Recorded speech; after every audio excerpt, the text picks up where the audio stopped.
Welcome to the Final Score Network and the Final Score Podcast, presented by Team Anders Realtors. I'm Andy. He's former NCAA student athlete and co-host. Ryan, Cam, two-hand monster flush off the inbound.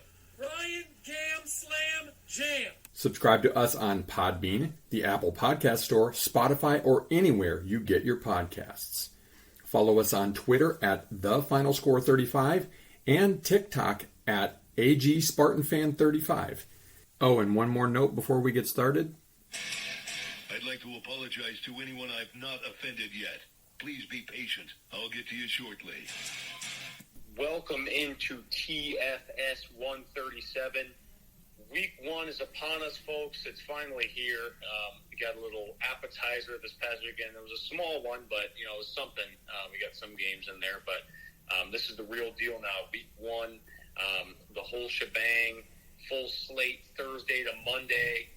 Let's roll. We'll dissect a little bit of that later.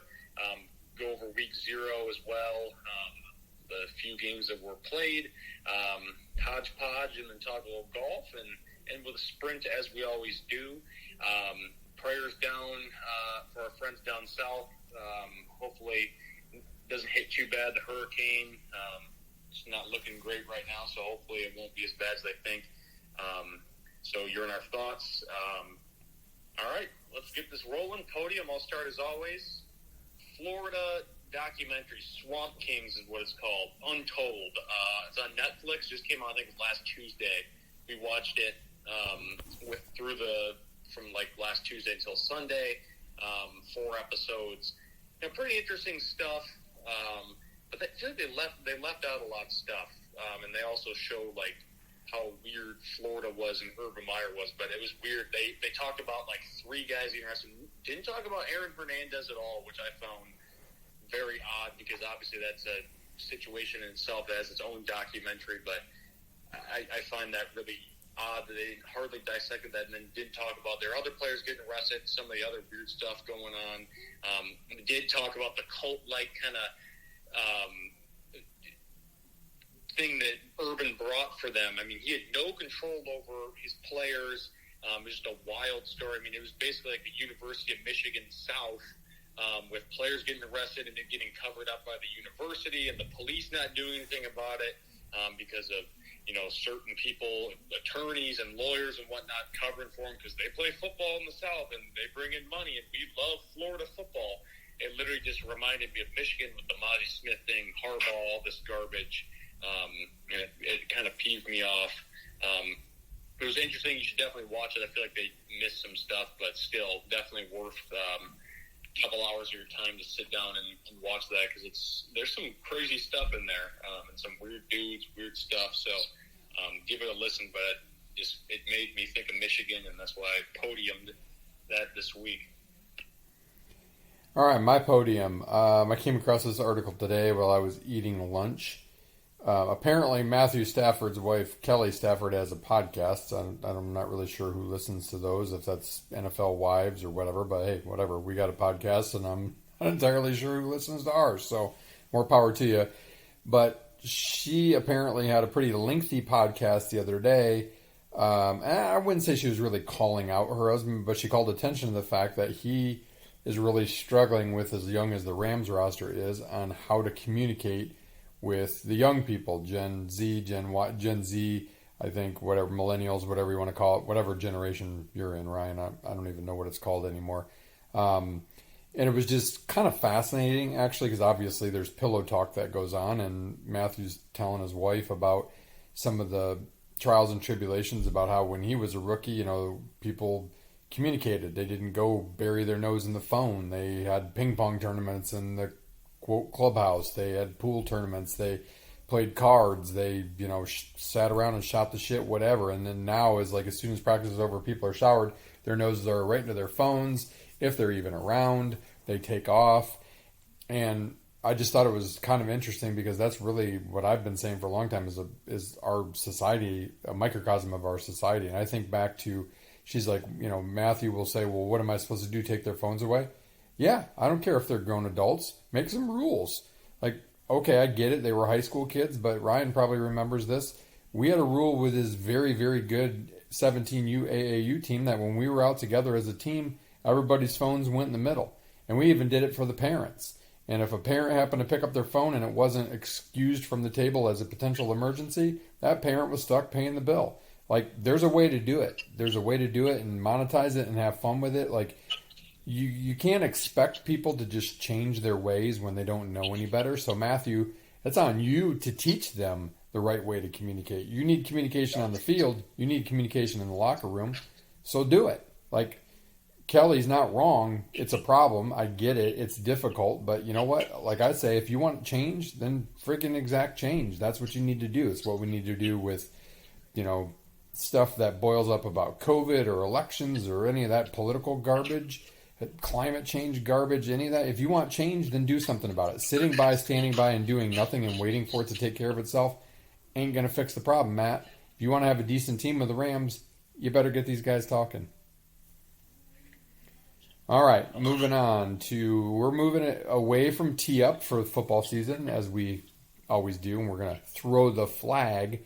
Not related to football this time, but another story I saw today, and kind of has to do with an epidemic in sports, it seems like these days, but fans on the field at the Braves-Rockies game last night, specifically going at, trying to, I saw the video, I don't know that I would call it a hug, going at Ronald Acuna Jr., who, by the way, last night tied career highs with 4 hits and 5 RBIs, and he hit his 29th home run, stole 2 bases. He's got 61 on the season. He's 1 home run shy of becoming the first ever 30-60 player in MLB history. And you got knobs running on the field. This kind of goes along with these guys that are blurting out things in the middle of backswings, people streaking courses or streaking fields. There's a reason why they don't show it in a broadcast, because while it's funny, it encourages the behavior. I'm telling you, you want this stuff to stop, much like you want people to start doing something you have to exact change. You want to get stuff like this to stop and truly protect the safety of the players. You throw the book at these people. You don't just put them in jail for a night and say, "Oh, dry out, you'll be all right," because now they have a story to tell. They can be TikTok famous. I did this. Look at that. Look at me. Haha, I'm great. And more clowns will go do it. No, put them in jail for 60, 90 days. I don't care if there's a freaking so-called strain on the jail system. It certainly isn't in Chicago, so send them to Chicago because there's plenty of jail cells available there. Just like, what is wrong with morons that think that you can go, like, nobody can come into my place of business and try to harass me. Why should you be able to go on their place of business and harass them? Pisses me off. Yes, it is an issue. I feel like it's happening more and more. Like you said, What's it going to take? A player getting killed? I mean, like, yeah, I don't know. I feel like it'd be probably pretty easy to sneak, maybe not a gun into a game, but probably like a knife or make a shank if you were really nuts and wanted to. Yeah, I mean, I'm surprised no one's done it yet, to be honest with you, with how crazy people are. It's an issue, that's for dang sure. All right, let's get to the nitty-gritty here, 4 downs. Let's go through week 0, kind of talk about those games. I mean, there wasn't a ton, but still, we can touch on it a little bit here real quick, and any takeaways you might have or anything like that. I guess we can start with the 2 teams that were ranked that played USC. Caleb Williams, pretty good game as normal. San Jose State stuck with them for a decent amount of that. Covered spread. USC did not cover. They won by 20. I mean, still a pretty decent ball, but they were sticking with them. So kudos to San Jose State, who's been a pretty solid Mountain West team here in the last few years. But that one freshman guy, Zachariah Branch or whatever, went crazy. That's probably a name to watch here this season. Kind of introduced himself to college football fans. Yeah, one I saw is, how about this? UMass had its first opening win over an FBS team since 1984. That's insane.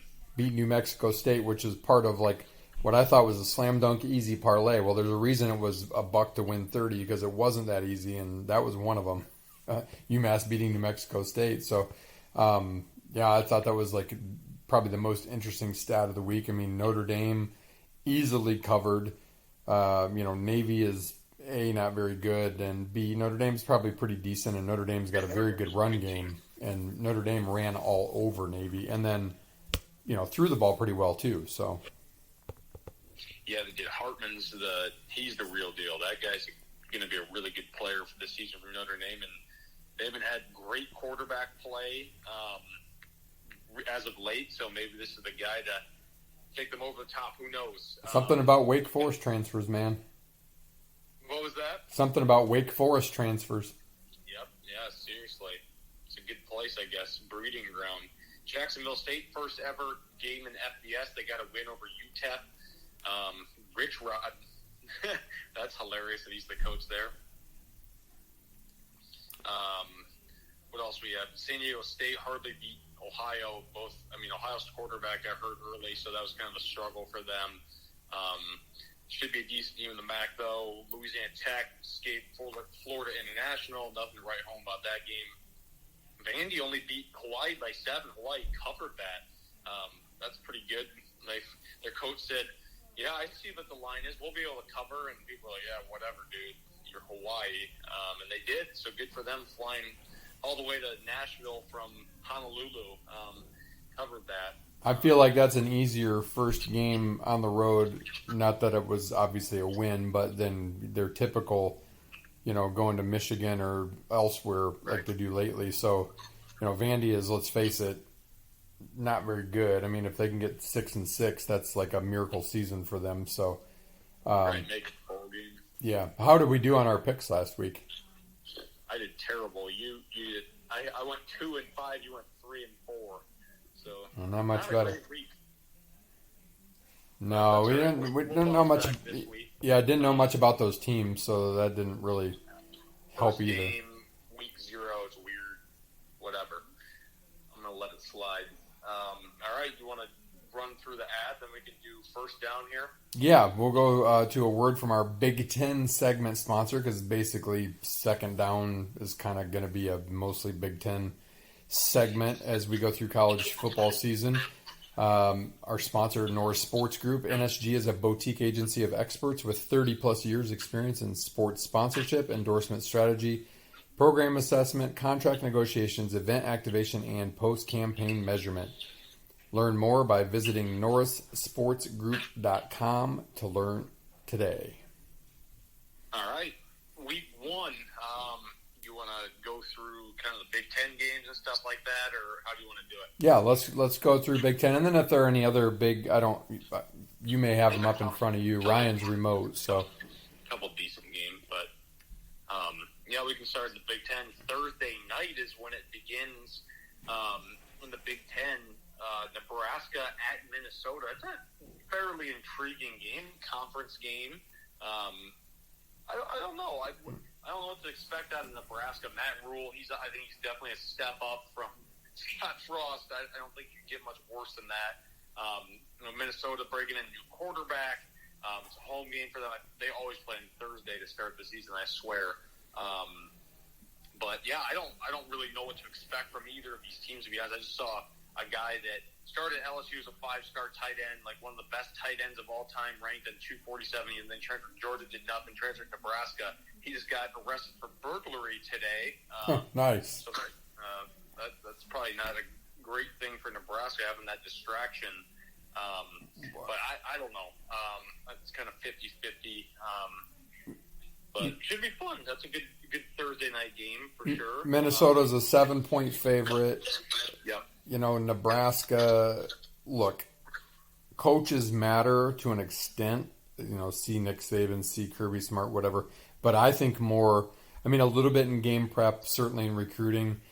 I'm not saying that Rule's not a good coach and that he's not going to recruit some good guys and he's not going to prep games better than Scott Frost, because Scott Frost, frankly, was horrible at it, and he's probably a better game manager than Scott Frost, because we've already beaten the dead horse of how bad he was in one-score games. But at the end of the day, Minnesota, even though they're turning over some guys like Ibrahim and a ninth-year starting quarterback and things like that, they've got a pretty solid team coming back. I previewed them.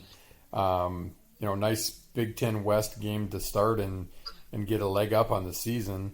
Nebraska was in, it was a week 0 game, but they were in one of those early spotlight Big Ten games last year against Northwestern and choked. I just don't see Nebraska winning this game. I don't really see them keeping it within a touchdown, to be honest. I don't know if we're picking this straight up or against the spread, but Yeah, we're straight up in this one. all right. I'm going to go Minnesota straight up, but I think they'll cover the spread too. I don't think it'll be a blowout, but I think, Minnesota by 10, 13 points.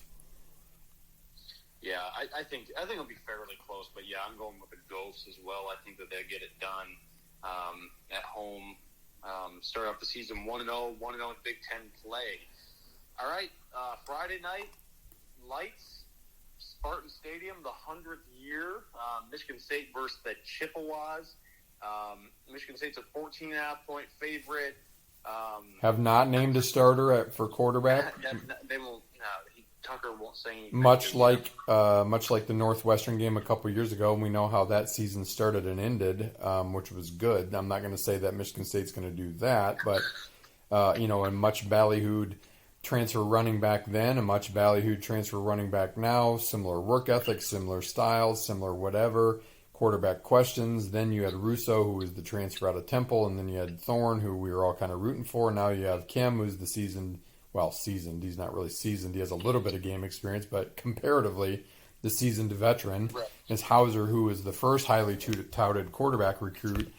It'll be interesting to see who gets the nod. And the question is Ryan, is that new depth chart, or is that just an injury thing that the Big Ten needs to do? Yeah, it's a bit player availability.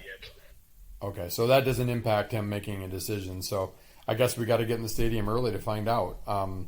Yep. I don't know, the 14.5, I think on FanDuel, I saw it as maybe even 13.5. Like, maybe it was 14.5. 31-14 Michigan State. That's a cover. That's what I'm thinking. Yeah, I mean, look, Central has beaten Michigan State 3 times before, and I was there for 2 of them. Well, no, I guess I was a student for 2 of them. I was at one of them. So I've been to one of the 3. I don't think Central's that great. I mean, they have a quarterback that's mobile, but I think they lost all their good guys to either the portal or B. Yeah, they had that good running back. What happened to him? Did he transfer or was he gone? Yeah, okay. He's gone. He was up there the year that he and Walker were like 1-2 and leading the nation. And he's not on. He's in the NFL. I think Michigan State's defense is gonna be decent. I mean, I think the secondary is still a little bit of a question mark, but I think we're going to be able to get after the passer. I think we're going to be able to ease in and establish a good running game. Yeah, I mean, I see this more like you said 31-14. I mean, I see it like I don't know if we can make a field goal yet or not, but I'm seeing like 38-13. I really don't think, it might be close for a quarter and a half, but I think Michigan State pulls away in the end. I think both quarterbacks, whomever starts, definitely get play. And I think we'll learn a few things, and it's kind of good prep for Richmond next week, and then, step right up to Washington. So, yeah, I think Michigan State wins, and they cover pretty easily. Yeah, I can totally see that. All right, Saturday slate. Michigan, their first really hard game to start the season. Oh, wait, never mind. They're playing East Carolina, who was pretty solid last year in the AAC, but they lost everybody. So they're not going to be as good. Michigan's a 36-point favorite. Harbaugh not coaching. What are they going to do? Yeah, did we talk about that since our last pod? I mean, Michigan, quote-unquote, falling on the sword and giving him a 3-game suspension, which is basically like flipping the middle finger to the NCAA. And look, no arguments that the NCAA is a bunch of morons, but, like, you're basically – the NCAA didn't accept the 4-game appeal, and they did agree to push it to next year, so some of this may be moot point anyway. But, like, so Michigan comes back and goes, well, we'll suspend it from 3. Like, how cocky and arrogant do you have to be? And oh, by the way, against the School of the Deaf and Blind – Alma College and Lansing Eastern High School. Like, I mean, we've been over this, but ridiculous. And I don't think it has an impact on Michigan's ability to cover because he can coach all week anyway. He can put the game plan in place. Like, whatever. Brady Hoke was quote unquote the head coach, and was he really coaching? I mean, whatever. Right. Window dressing. Michigan's going to cover this with ease. And damn well their first 3 games against these inferior opponents, they're going to just run up the score. Score 60 points, whatever. try to act all Pad some bad stats, and yep. whatever. So I think that they win like 49-7 or something like that. I mean, I think it's going to be a pretty easy win for them. You think them the same? Oh, yeah.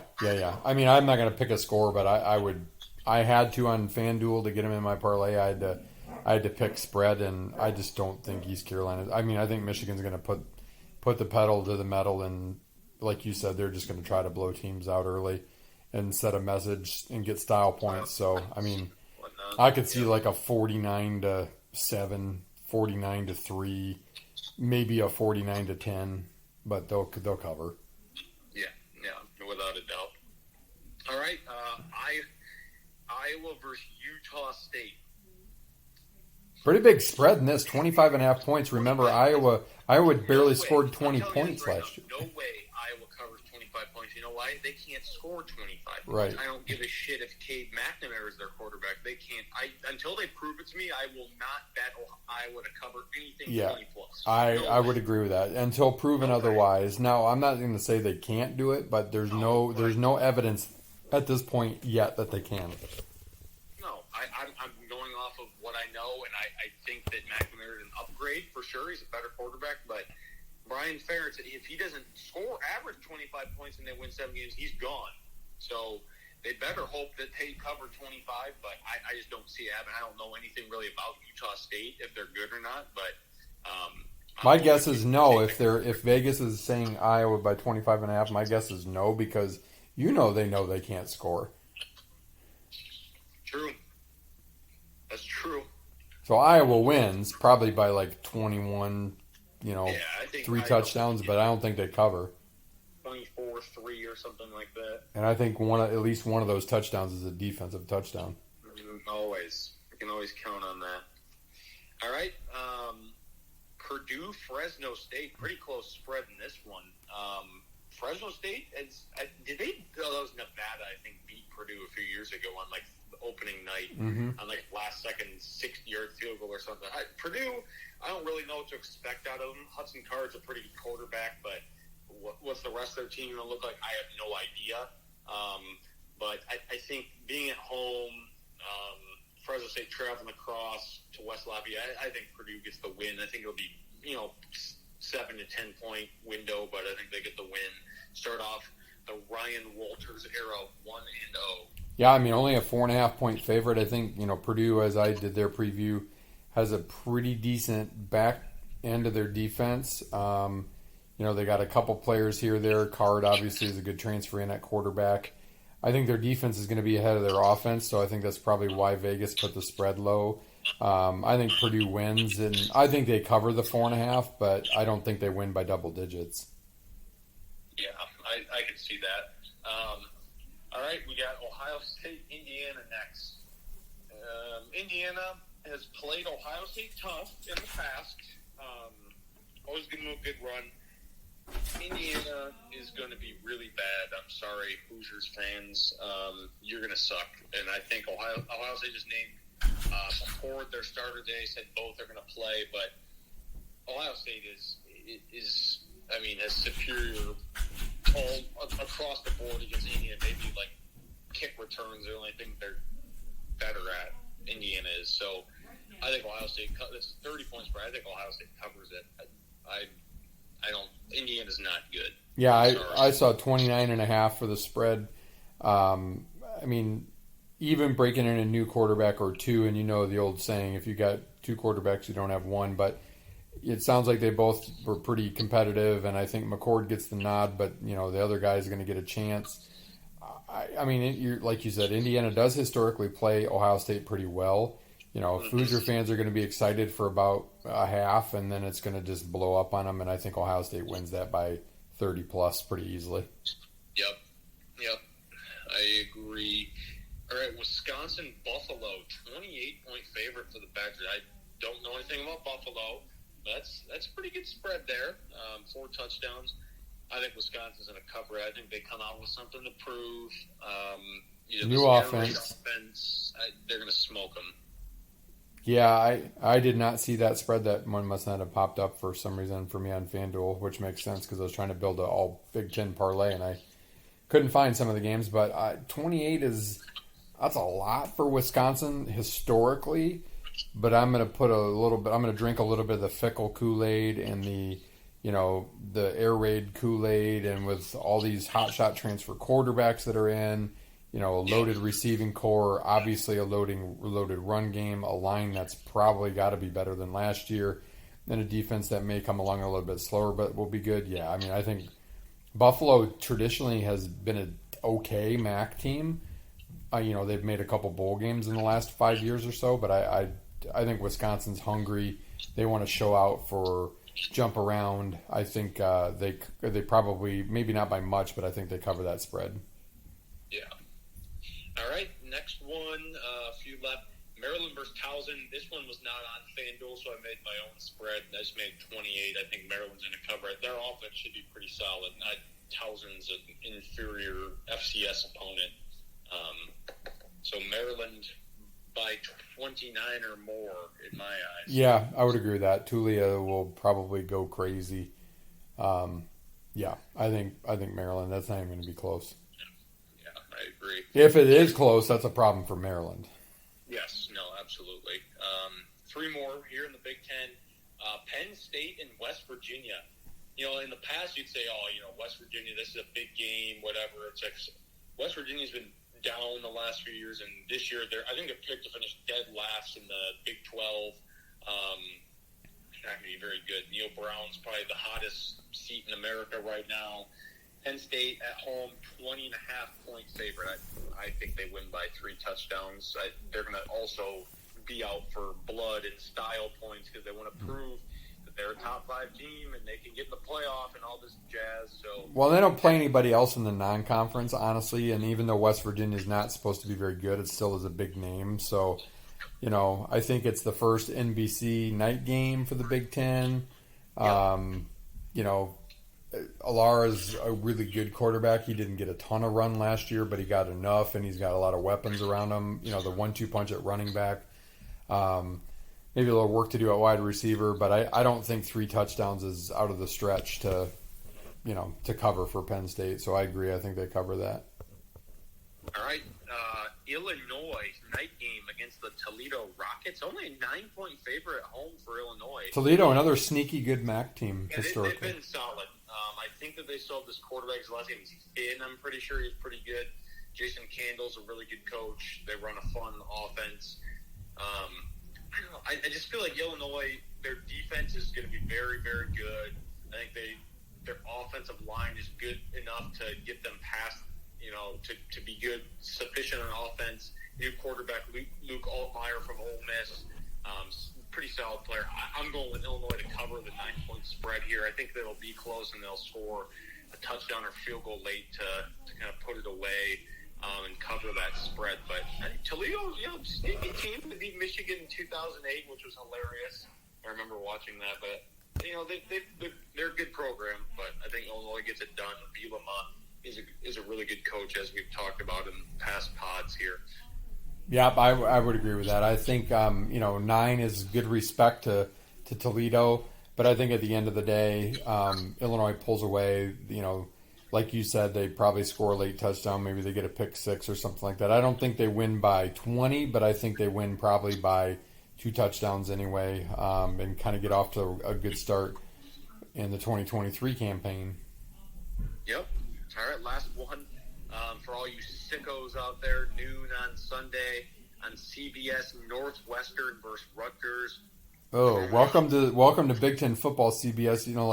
They couldn't have done better than that. They probably didn't get a first pick, and they probably wanted West Virginia, Penn State, or even Ohio State, Indiana, or. No, they do have Ohio State, Indiana on Saturday. Oh, okay, so that's the first one. Okay, so this is just a different one. All right, well, this is only people in Evanston and Piscataway are going to watch this game.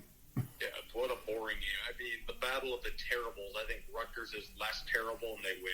We're just going straight up. I think it's a pretty close spread. Yeah, it's like in the 4, 5, 6 range, I think. Yeah, I mean, Northwestern's going to be horrible. They were horrible last year. They're going to be horrible again. They've got turmoil.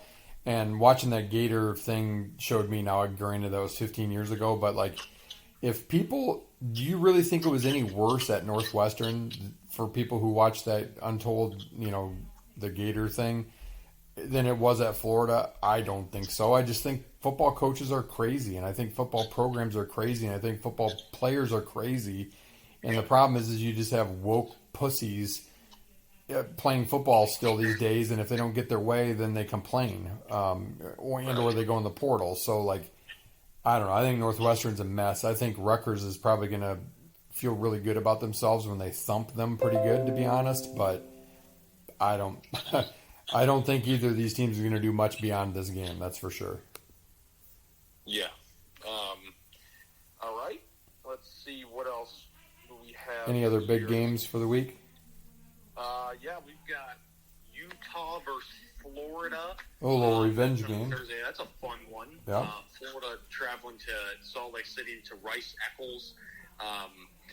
Utah's a 6.5-point favorite. Their quarterback, Cam Rising, he tore his ACL in the Rose Bowl. He's a stud. They need him if they're going to win. Florida, they're so down bad they're starting Graham Mertz as their quarterback, former Wisconsin quarterback, and we all know he was just complete average, just not good at Wisconsin, and was kind of forced out of there. So I think Utah's going to win that game. That'll be fun to watch, though. It's always a great atmosphere out there in Salt Lake. This game, if you go back 3 or 4 years, you're like, dang, this is a really intriguing game. Tennessee, Virginia, they're playing at Nissan Stadium on Saturday. Tennessee's a freaking 28-point favorite over them. That's hilarious. Yeah, and what kind of UVA obviously, and UVA had the tragedy to end last year. They didn't play their last handful of games. How do they come out firing? If I was betting on that game, I don't know that I would take Tennessee to cover. I know Virginia's been pretty bad, but I think Virginia's going to be pretty fired up to be back on the field. Virginia's quarterback's got a cool name. His name's Tommy Musket or something like that. Yeah, it goes. Funny. Yeah. The Dion era at Colorado kicks off on Saturday against TCU. 20.5-point dog. I saw something online earlier. I can't remember who said it. One college football analyst said, no, UMass, they're saying, UMass has the worst roster in college football. And he's like, no, Colorado has the worst roster in college football. Yeah, they have, Sugar Sanders is a good quarterback. They have 2 corners that are really good. And Hunter can play both ways. He's really good referee. They're in the trenches, they're just god-awful, and they're not going to be good.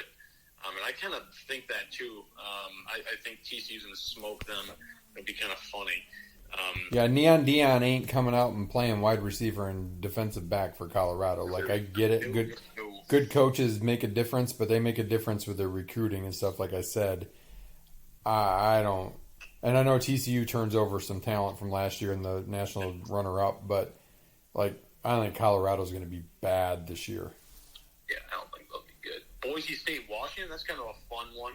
Out in Husky Stadium, Boise hasn't been as good as of late, but still a good program. Could be a fun one. What else? We have North Carolina, South Carolina. That's the border battle there. That'll be a fun game. They're playing at Bank of America Stadium in Charlotte. North Carolina's had that tragedy yesterday. So prayers out to them as well. But this is a fun game. Shane Beamer's kind of a rising coach, and Mac's been up and down the block a couple thousand times. Drake May's a hell of a quarterback. South Carolina did well in the portal, had a surprise year last year. So this could be a fun game. I'm looking forward to watching it. Yeah, it'll be interesting to see what kind of drainage Bank of America Stadium has, because that Hurricane Idalia is going to pretty much go right up and dump 6 to 8 inches of rain through middle South Carolina and North Carolina. So that could make it a little interesting. That's going to be 3-4 days ahead of the game time, but still, that's a lot of rain. Yeah, absolutely. Then Sunday night, I think this is definitely the game of the week. LSU, Florida State, playing in the Citrus Bowl. Last year, they had that epic game where Florida State, gave up a touchdown last second. LSU got the extra point block, and Florida State won by 1. That was in the Superdome, and now we're in Orlando. Number 8 versus number 5. This is a pretty big matchup here. LSU the 2.5-point favorite. it'll be exciting to watch. I mean, we'll see how Keon does down there for Florida State. Should be interesting. I like Jaden Daniels from LSU. I remember when he torched Michigan State when he was at Arizona State one time. Yeah, twice actually. Did it twice. Once as a true freshman. But I think that's clearly probably the best game on the slate of the weekend. And no rooting interest in that game because I really don't like Florida State and I really don't like Brian Kelly. I don't mind LSU overall, but it'll just be a fun one to watch. Yeah, for sure. Then Monday night, kind of another fun one. Clemson travels at Duke. Duke was kind of a surprise team last year, first year under Mike Elko. Clemson, they obviously have hype, they always do, but Duke's got probably one of the most underrated teams, underrated quarterbacks in America, Riley Leonard. Mom knows his, I think, mom or something like that, which is hilarious. He's really good. He's a big NFL prospect, apparently. So, yeah, go Blue Devils in that one. That'd be cool if they could beat Clemson. They're a 13-point dog at home. So that'll be fun to watch on Monday night. Those are kind of the most intriguing, I would say. Then speaking of more football, next week we'll talk Lions and stuff like that. We can go through some more stuff. But I've got nothing else on second down. We can move to third here. Hodgepodge. First let me throw in all the rosters are finalized, so that's interesting. Haven't gotten a chance to look at all of them yet, but we'll definitely do that tomorrow.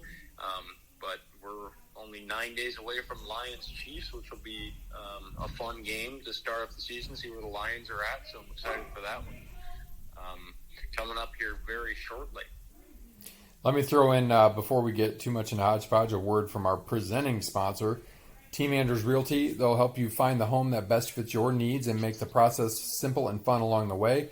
The Anders have served thousands of clients over 30-plus years in the Grand Rapids, Michigan area and are here to serve you today. Learn more at teamanders.com.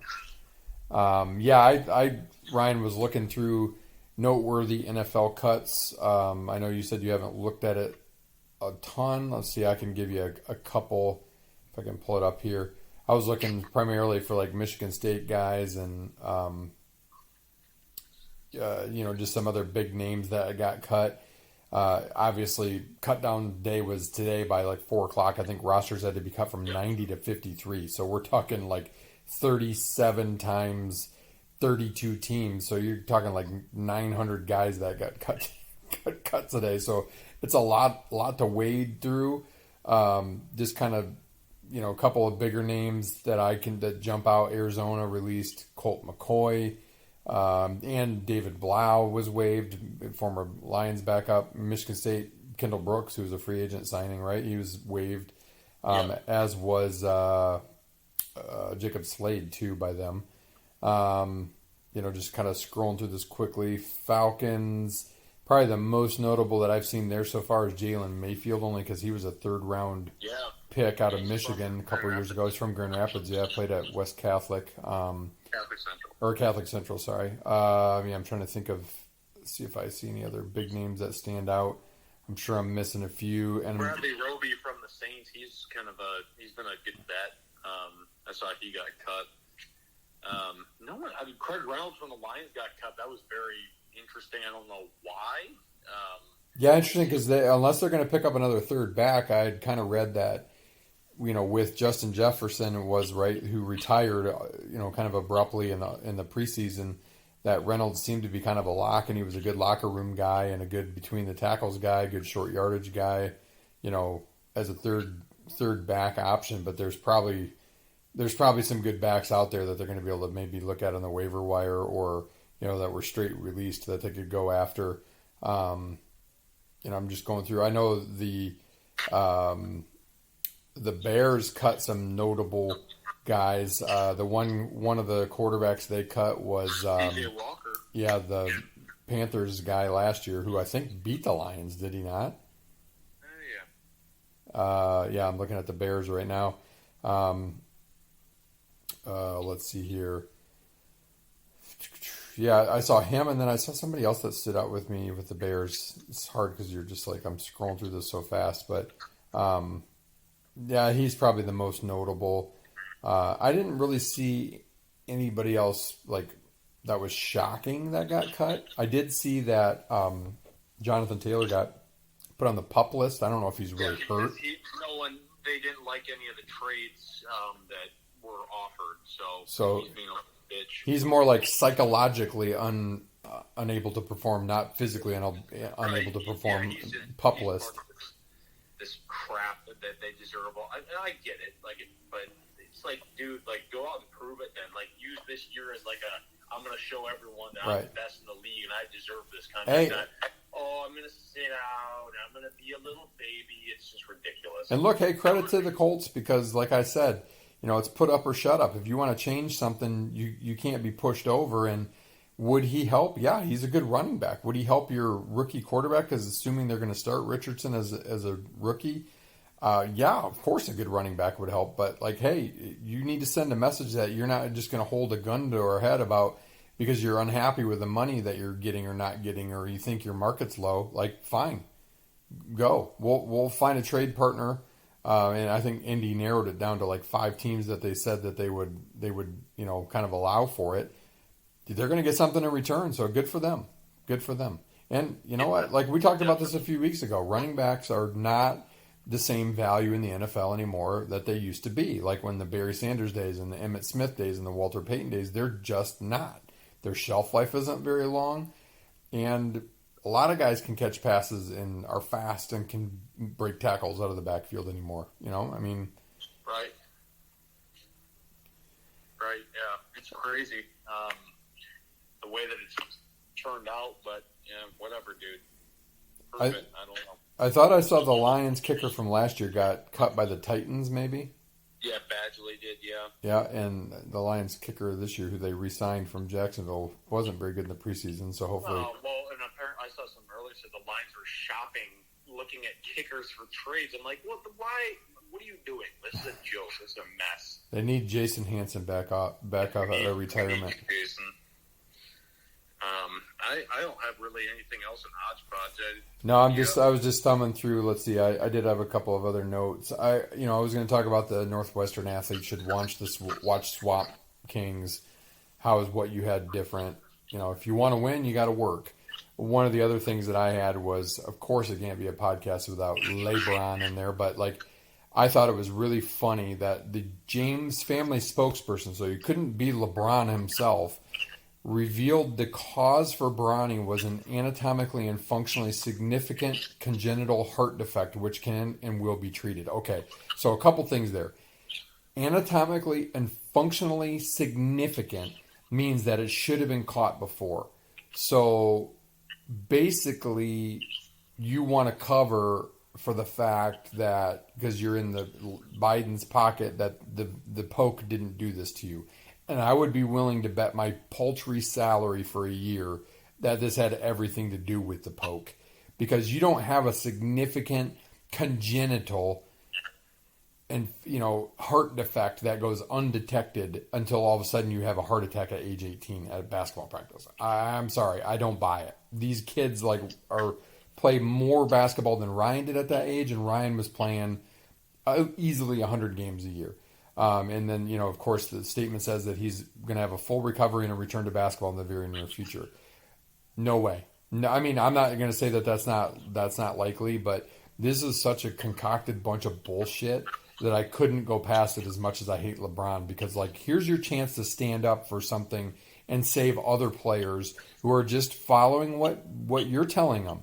By not telling them the truth when they try to force down the next version of the, election year version of the COVID and get a vaccine come out and more athletes get it because, Bronny had it and he was fine and whatever. You're failing, LeBron. You're failing the people who follow you. And I think that's gross. It's disgusting. It's negligence on your part.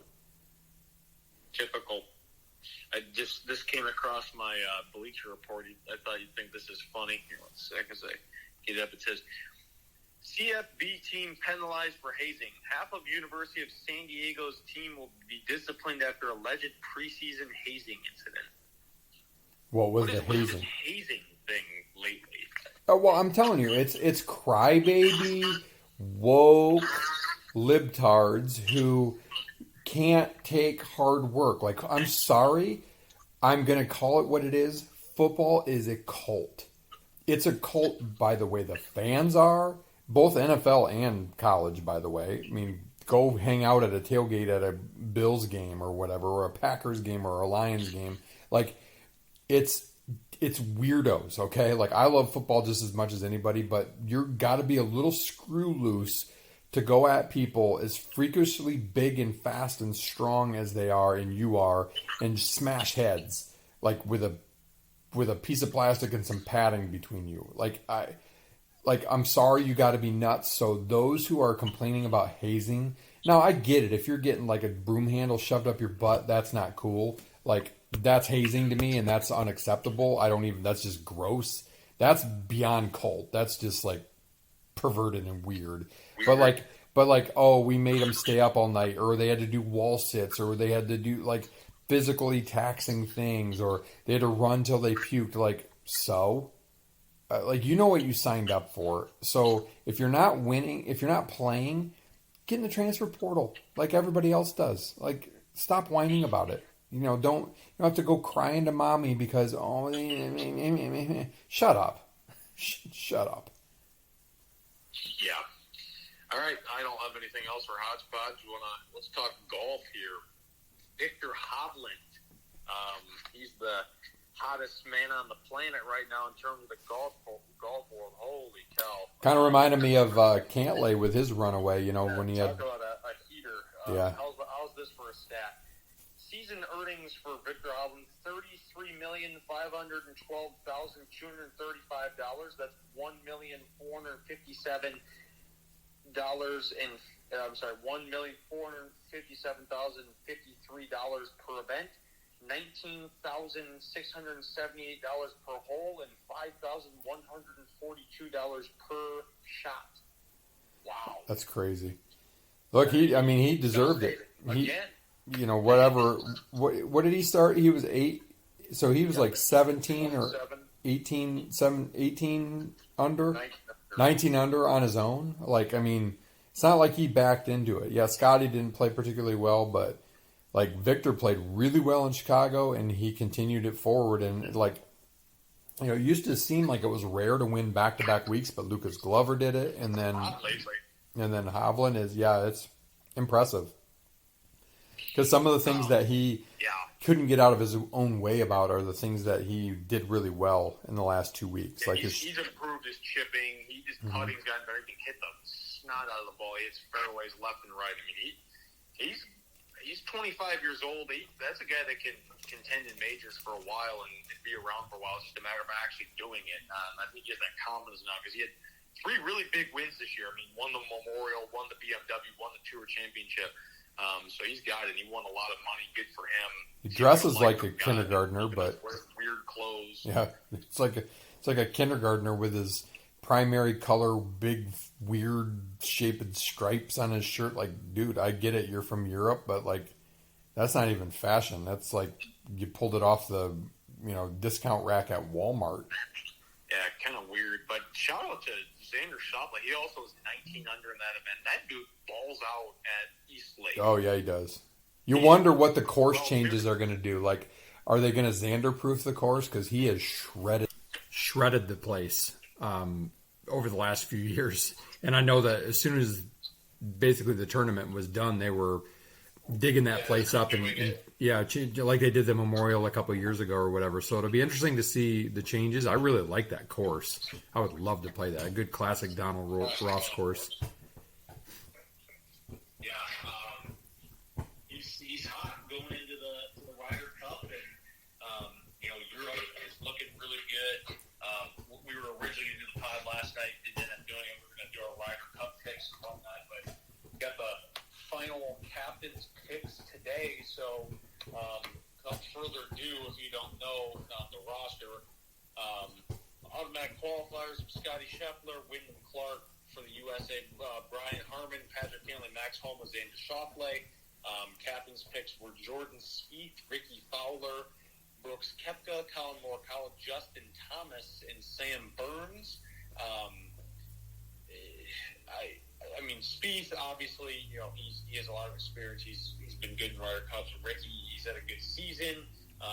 hasn't played in it for a few years. Whatever, Brooks, he definitely deserves it. He's had a really good season. No issue with that. Same with Morikawa. He's been in great form. He played okay this weekend. First 2 rounds were really good. Then he kind of fell off. I don't know. Sam Burns, that's an interesting one to me. I wonder if that was. I don't know. Because he's really good friends with Scotty. I wonder if that had something to do with it.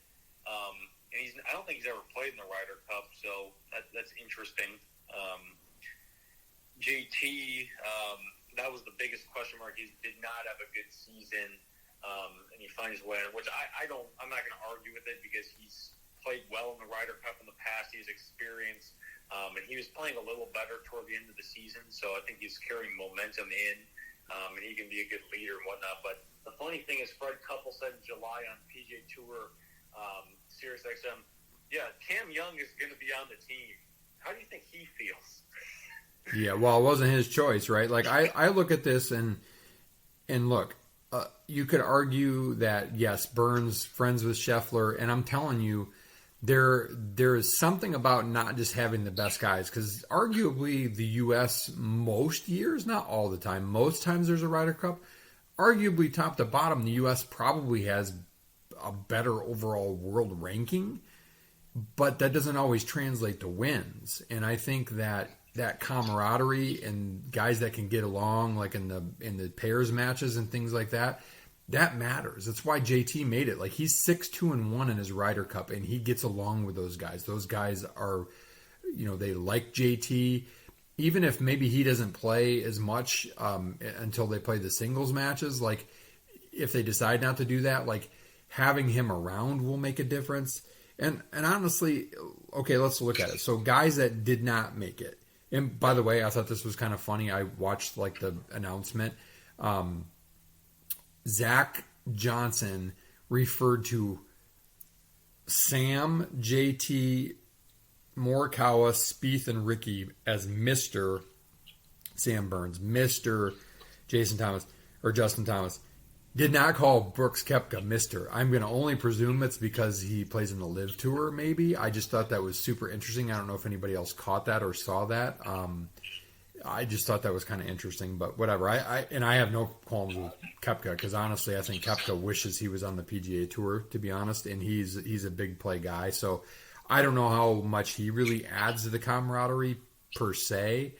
But anybody who would argue for DeChambeau or some of these other guys off talent, I'm telling you, like, there have been times in the past when Sergio was put on as a captain's pick for the European team just because he knows how to get under the fans' skin when it was on American soil and the U.S. players' skin and win in match play, like, and win in those 2 balls and the different matches that they play. Like, that's strategic by Zach, I think. And here's the thing, look, the U.S. has won 9 of the last 13 Ryder Cups. It might not necessarily feel like that. I mean, they throttled them at Whistling Straits a couple years ago. And they're 27-14-2 against Europe overall, but they haven't won on European soil since 1993. So that's been a long time. that's a long time, Like, I think, yeah, you're looking for guys that are hot and you're looking for guys that are playing well. So let's look at the guys that were left up. Tony Finau, Lucas Glover, Lucas Glover was playing great down the season stretch, but that doesn't mean he necessarily would for that. Like, there's no history or longevity. Not that I dislike these guys. I'm just stating a fact. Cam Young, he's not won yet. Yeah, he's in contention a lot, but like, what does he necessarily add? Yeah, what's he going to bring? Over somebody else. But his season was pretty piss poor. Yeah, one argument could be made is maybe for Keegan Bradley, because he's definitely an All-American guy, from Baston. Like, he could have been a good pick, but I don't know. I don't know the relationships there. I know Ricky and Jordan and JT are tight. I know Sam and Scotty are tight. Like, and you can only have so many quiet guys. Like you said, Cantlay is one of them, right? And Koepka, like, those guys are talented and they're a little bit quiet, so they're a little bit eccentric. But like, you got to have guys that fit in. That's when, especially with the first timers and Wyndham Clark and Brian Harmon, you need a guy like JT that's been there, done that. You need a guy like Brooks who's been there, done that, and Ricky that's been there, done that. Because obviously they deserve it. They won major championships, but they don't know what to expect out of this. They have no experience. They could win all their matches. They could lose all of them. I mean, you don't know. You don't know in this situation, especially going over to Europe. Marco Simone is a tough course, very tight fairways, favors the. I mean, obviously, it's going back and forth. The course of the U.S. picks favors the U.S. The course of the Euros pick favors the Euros. I mean, it's. Dude, did the European team get announced yet? Like, do we know who's on their team? They will be complete next week after the. I think they have one more DP tournament this weekend. I think after that, but I mean, I'm guessing. I mean, obviously, Rahm, Rory, Victor. I think they're for sure. Fitzpatrick, Hatton, Straka. I think he could be up there. Justin Rose had a good year. I could definitely see him. Lowry. He's another one of those. JT didn't have a great season per se, but been there, done that. He's a really good player in those situations, and they kind of. Question marks for last few spots if they take young guys or whatever. So it should be interesting to see what they do with their squad. I can't remember who's their captain. Is it Luke Donald? I think so. Yep. Yeah. So it should be interesting. Funny golf betting last week. I picked Hovland and Schauffele, so I went 1-2, and you went Scheffler, Rahm, and you have 24th combined. So we had our final season tally of points combined based off of finish. My points were, you want less here. Mine was 21.45 and yours was 21.81. So close. Pretty close there. Yeah. Who picked more winners? More winners. So I picked 1, 2, 3, and you picked 1, 2. You both picked 3 winners. Yeah, well, it makes sense that we were that close. So yeah, I didn't win any big money on them this year. That's for sure. It's hard to pick winners on when you're gambling, but right. Yeah, you picked. So your winners were Scheffler in the WM, and then you picked Brooks in the PGA as well as so did I. And then I picked Wyndham Clark to win the Wells Fargo, which he did. And then I picked Hovland to win this weekend, obviously. And then before that, you'd pick Rory to win the Scottish Open. So nice. Yeah, that was good. I've got nothing else golf-wise, I don't think. Nope. We'll probably take a little break from golf until a couple weeks from now when the Ryder Cup kicks back up, and then we'll sunset golf for football and hoops. Yeah, crazy.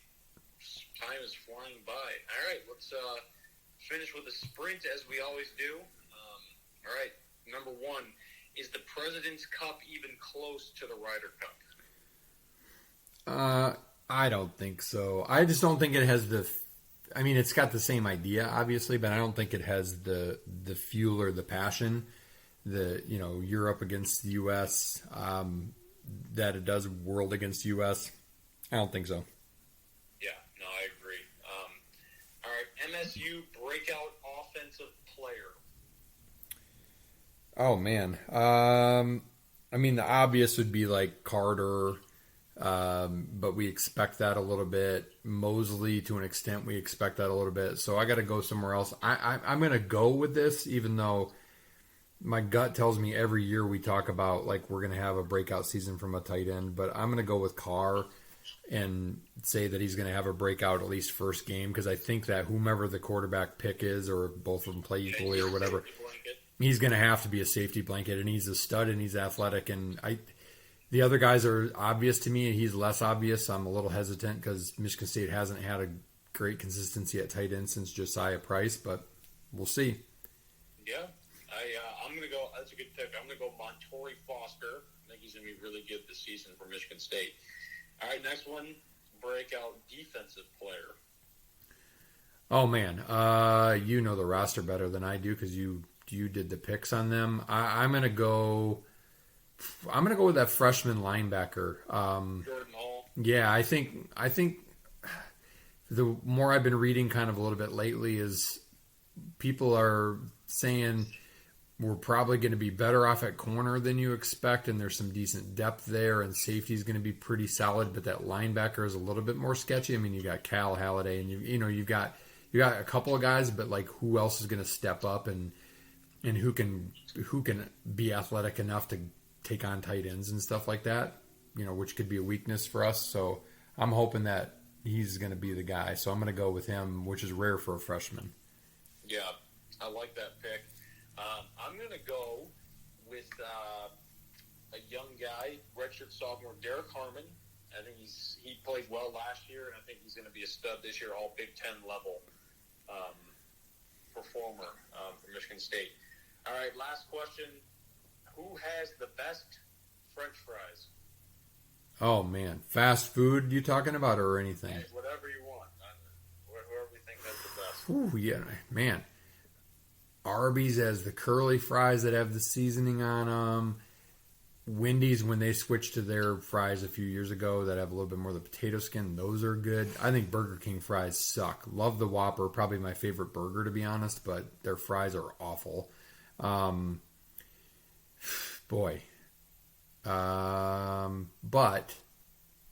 when they're hot, when they're fresh, and because they're cooked in like a vat of sugar and fat, McDonald's fries are still the best. Yeah, those are always solid. I'm going to go with this place that we went to in Nashville. It's called the Grill Shack. Kyle, Riley, Logan, Preston, Danny, you know what I'm talking about. This place is on the side of the road, basically. Best fries I've ever had. They're unreal. I'd put Hopcat as my second favorite. Formerly known as crack fries, yes. Yep, no, they're crack fries. All right, that is the TFS of the week. Have fun watching the football games this week. Let us know your picks for some of the games if you have any. But we appreciate you guys listening. Let us know if you have any questions you want us to hit on in the next few weeks. But yeah, we appreciate you guys, and thank you for listening. Come on, Mitch. We've got some of your basketball questions stored up for basketball season, but you got to come up with some more. I know you got maybe a Lions question or two that we'll throw at Ryan next week, but throw some questions his way. All right. Meantime, as Keith Jackson, one of the best college football announcers ever, once said, football is not a contact sport, it is said. It is a collision sport. Dancing is a contact sport.